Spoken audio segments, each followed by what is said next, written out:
Hello বন্ধুরা, তো প্রতিদিনের মতো আজকেও আমি চলে এসেছি আমার লাঞ্চ থালি নিয়ে। তো আজকে বুধবারের লাঞ্চে আমার কি কি রয়েছে চলো সেটাই তোমাদের সাথে শেয়ার করি।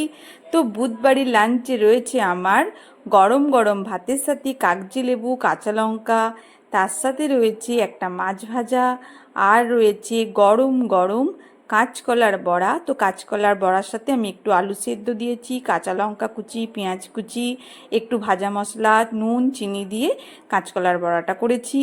তার সাথে রয়েছে মাছের ঝোল। তো আজকে মাছের ঝোলটা আমি আলু পটল দিয়ে করেছি, আর আমার আর মায়ের মতনই করেছি, কারণ আমার হাজব্যান্ড পটল দিয়ে মাছের ঝোল খেতে পছন্দ করে না, সেই জন্য আজকে ইচ্ছা হলো পটল দিয়ে মাছের ঝোল খাবো, সেই জন্য অল্প করেই করেছি আলু পটল দিয়ে মাছের ঝোল। তো কেমন লাগলো আমার বুধবারের লাঞ্চ থালি?